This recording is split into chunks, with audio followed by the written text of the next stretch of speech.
Never been such a focus on law enforcement. It seems like we've been saying that a lot, but now it's really been focused. And joining us is Phoenix Police Chief Jeri Williams. Thanks, Mike. Thanks for coming. I know this is such a busy time for you.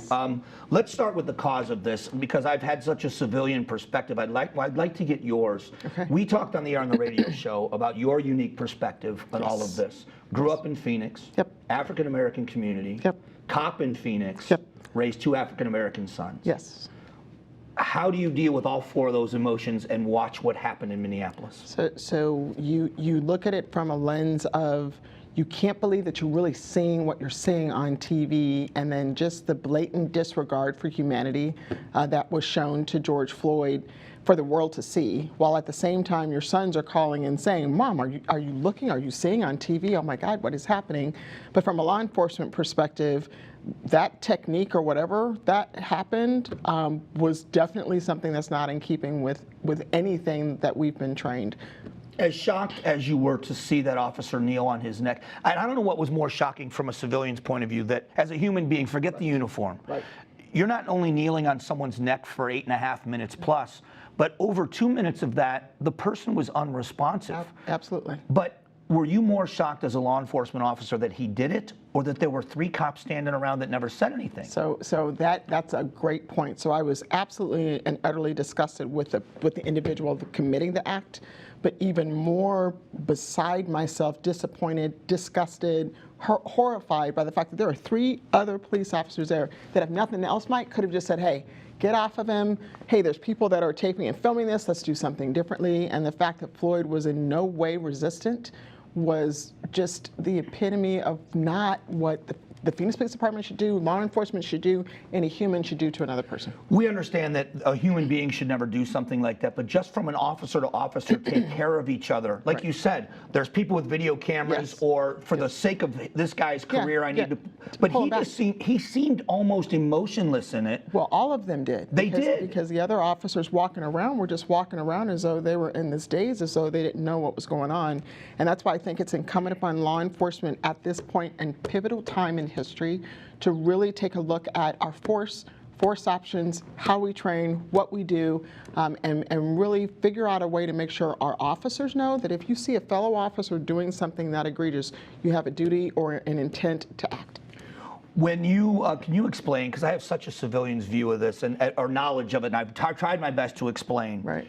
What you have to do to get someone in custody is dictated by the force used at a suspect. Absolutely. But once they're in handcuffs, the rules change. Absolutely. So how do they change, and what's the rules? Right. So the rules are, we're only using the force necessary to effect the arrest. Once you get the handcuffs on the person, that is the control. You place them in the back of the car, you sit them at a table, you place them someplace else. They are not a harm to you. They are not a threat to you. And all that has to be dictated, it has to be documented, it has to be appropriate. But once you get handcuffs on someone, you now have control of them. And I tried to explain that it's hard for someone, a civilian, but if someone in handcuffs kicks an officer, the officer cannot strike back because they're in handcuffs. They shouldn't strike back. Right. So there should be some other options, i.e. calling others to help out and assist. I remember oftentimes back in Maryville, back in the day, or actually in Central City Precinct too, if you had someone who was a little bit agitated and they're trying to kick out windows or kick you out, don't go to the precinct and write the paperwork. Just take them straight to custody, take them straight to Madison Street Jail, and then work your way through the process, because you already know that person's agitated. So why place yourself or them in a scenario and situation where it's doomed to fail?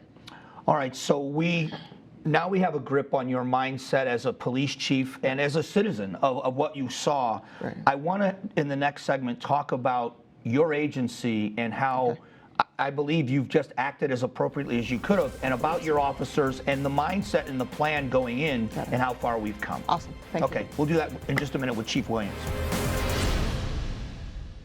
We're back with Chief Williams.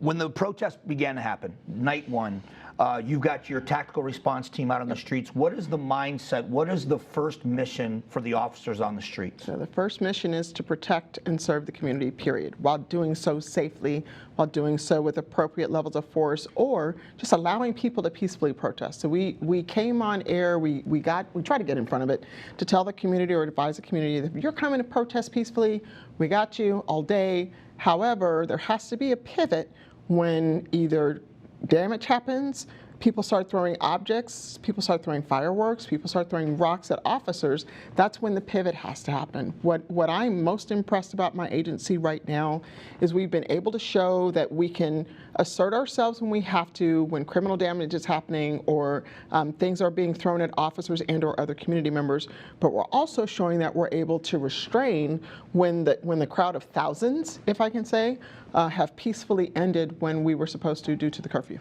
When you talk with community leaders, and I know because I've seen you do it, Yes. but I don't know that the community understands that you haven't just started conversations with the community. no. You've been going to listening sessions for how many years? Well, actually, definitely since last year. We had a rough ride last year, but all throughout the time that I've been chief since 2016, have been working on building relationships. To your point, you don't build a relationship in a crisis. You begin the process of doing so. And since the protests have started or demonstrations have started, I've literally been having private meetings with individuals. So you see other police chiefs out in the country out in front, showing that they're marching and working together. I'm definitely working behind the scenes to have that real dialogue and real conversation about change.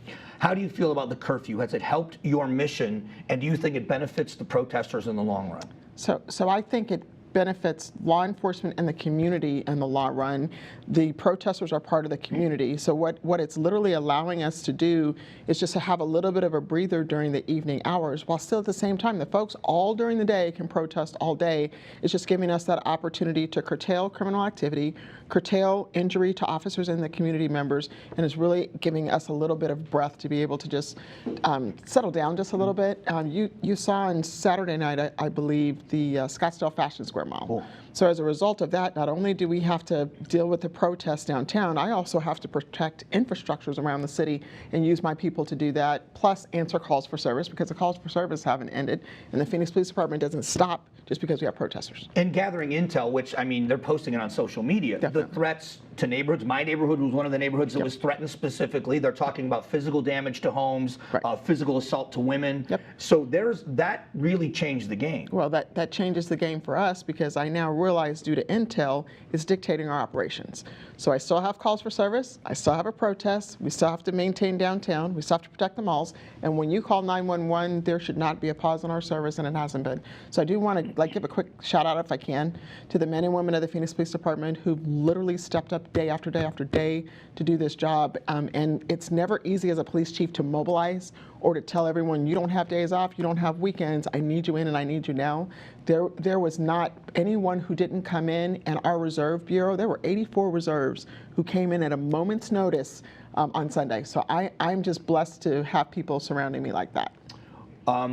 The moment of significance to watch your officers kneel with protesters, and I read the story, and I did it on the air, about the woman at the protest who kind of organized that and talked with the protesters. Yes. What would you like to see? They said, we need to have a reason to come and protest, and Yes. we need to have a reason to leave. Yes. And the protesters said, we want some of the cops to kneel with us, and some of your officers said they would. And what did. did that do for you? And did. Would and did. What did that do for So you? I'm literally in the Emergency Operations Center watching what's going on.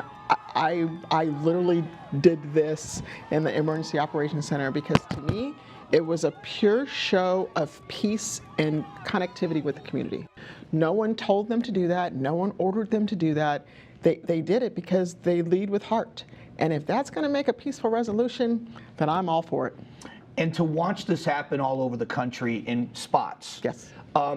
Do you believe that there's finally a breakthrough? It's symbolism at this point, but right now that symbolism has got to be an open door to a conversation. Well, and that's exactly what it is. It's a symbolic effort to have a conversation with community organizers that are bringing peaceful resolutions. And it's actually given me the opportunity, Mike, to be honest, to meet with and engage with a younger crowd and a younger group that are so focused on societal changes and making changes.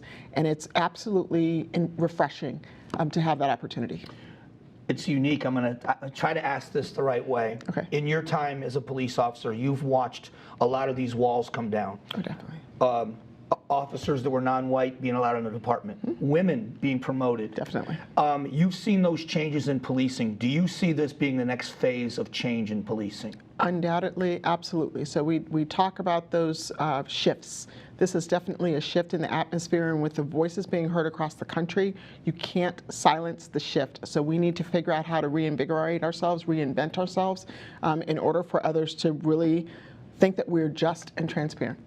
For the work you do, we're so thankful. I really believe you're the right chief for the right time here, and please thank your officers for the hard work, because as a Phoenician, I'm so proud of the way we've behaved as a city, and I think you're the example for the country.